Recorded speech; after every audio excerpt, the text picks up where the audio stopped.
One of the biggest hurdles in game development isn't actually the technical knowledge of like learning how to write specific mechanics or fighting with your engine to get certain things working or even making the art and the 3D models. All of these things can be solved if you have enough time, and it's there that the issue lies. For a lot of people, game development, their biggest limiting factor is how much time they can spend in a week working on their games. And sure, in an ideal world, you can quit your job and get rid of any other responsibilities and just purely focus on your game. But for most of the people watching this, that's not really the most realistic. Maybe you have a full-time job and you can only do game dev a bit on the side, or even if you are a more full-time game dev, you still have things like family, you may have children that need to be cared for. There's a lot of stuff getting in the way of you just working purely on your game. And because time is limited, we need to be smart whenever we do spend some time working on our games in making the most out of it. So that's really what I want to go over in this video. How do you make the most of the limited time you have and be as efficient as possible in making your games? And this efficiency doesn't start with, okay, the actual work you do, but it starts with the more overarching idea of being realistic into how much time you actually have in a week and what kinds of games that allows you to make. If you're a developer who doesn't have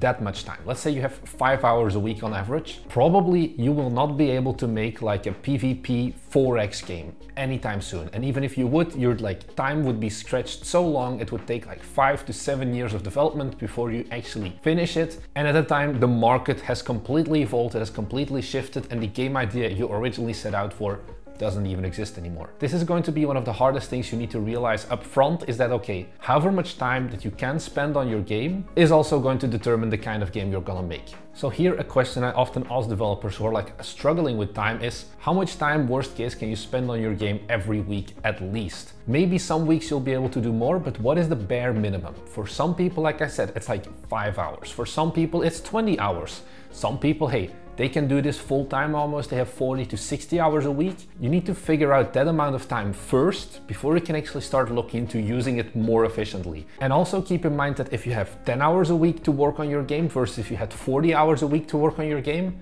you wouldn't be getting a 4x increase in how quickly your development time is. Time doesn't scale linearly, so don't feel bad if you don't have like that many hours a week to work on your game.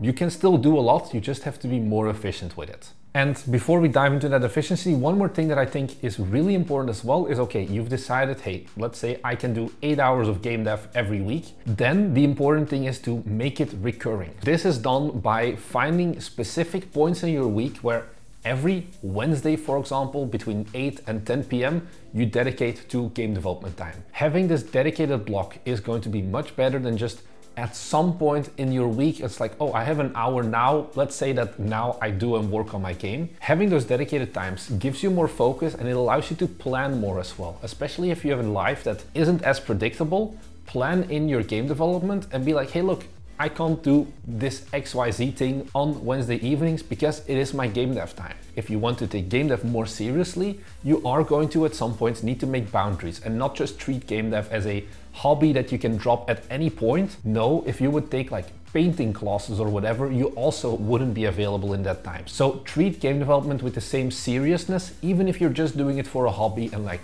you're not planning to make your games big commercial successes, you just want to learn more about game development. Treating it serious is important, and having those dedicated time blocks is going to make sure that you can really switch on into game dev mode. And having those dedicated time blocks on your calendar of Saturday mornings, I'm gonna be doing game dev, allows you to switch into that game dev mode much more easily and actually work on your game more efficiently. And then once you have those blocks of time to work on your game, this is where the first like real difficult part comes in, and that is being ruthless in what you actually work on in that period of time. Because when you open your engine, when you open your game, there are so many things you can do. You can work on your mechanics, you can work on your art, you can work on your UI, you can add more game feel, whatever, but not all of these things have the same urgency, and you're going to try and lie to yourself in terms of what actually is urgent. One of the best examples here is, okay, you start up your game and you have two options. Either you can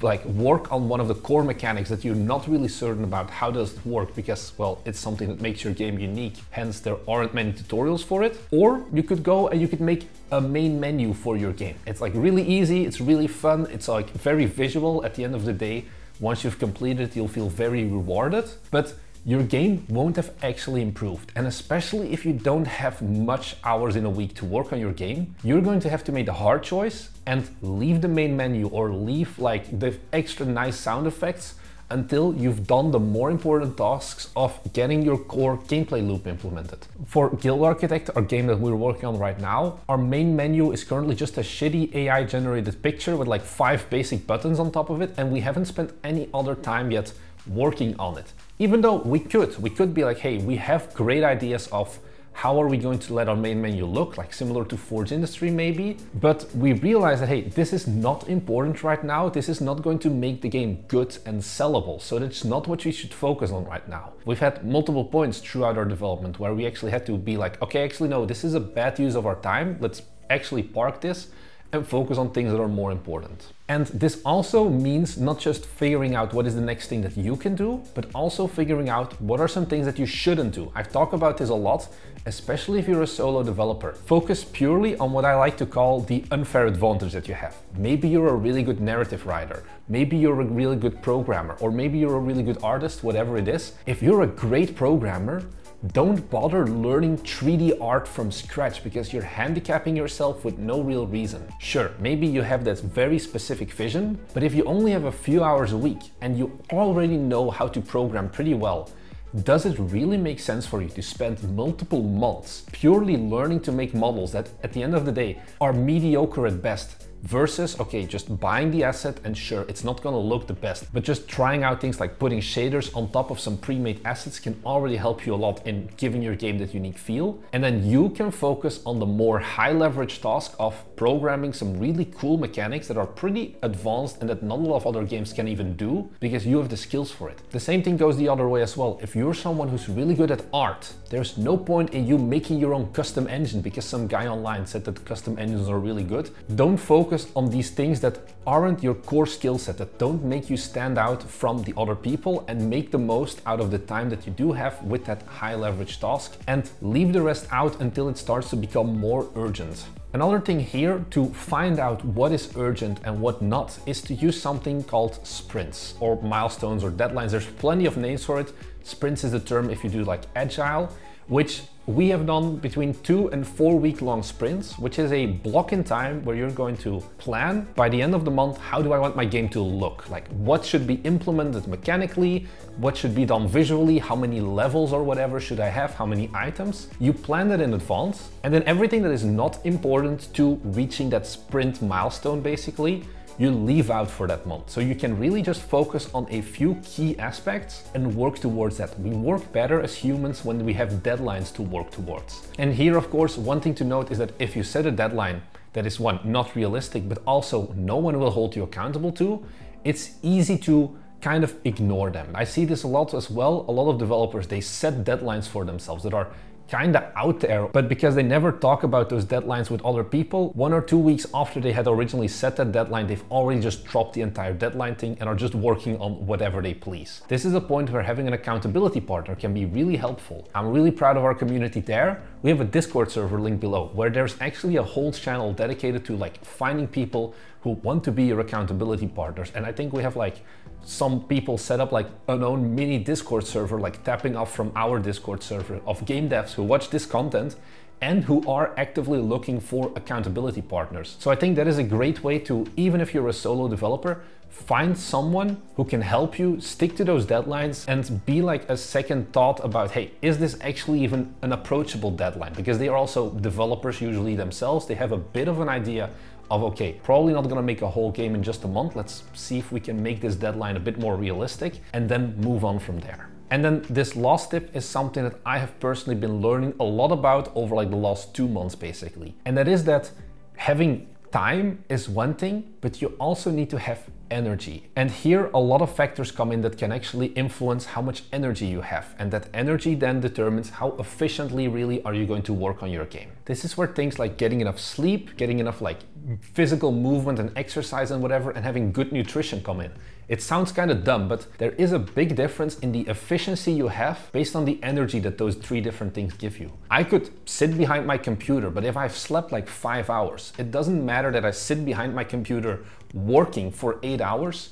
the quality of work I will be doing over that 8 hours is probably going to be less than if I am well rested, I'm energized, I've had some good food that is like stimulating my brain cells, so it's like not heavy on carbs. And then in like 3 hours, I can often do the exact same amount of work because I'll have more focus, I'll just be more energetic and more rested, which means that you can go way more efficiently into those work periods and really make big progress on your game. I'm someone who very strongly believes in, okay, the time spent working does not directly correlate to how much progress you're actually making on your game. Looking into things like deep work and flow states is going to pay off much more than just forcing yourself to sit behind your computer even though you have no energy and you don't feel like it. So I hope these tips gave you some more like pointers in terms of time management. There's one more that I personally haven't really used myself, and that is actually tracking the hours you work on certain things, so you can then see like at the end of the week how efficiently have I actually been using my time. But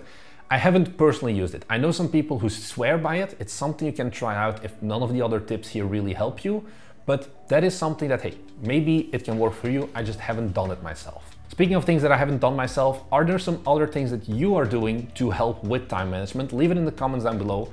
Maybe you can help someone else out who is suffering with not being able to efficiently use their time. I also like to just learn more because I'm kind of the Sigma Grindset productivity guru, or I try to like learn from that as much as possible. So I'm really interested in that. Apart from that, if you can do me a favor, go ahead and down below and subscribe. And in exchange, you get 2 videos every week delivered to your subscription box. That would be awesome. And that's all I really have to say. Thank you so much for watching, and I'll see you guys in the next one. Bye!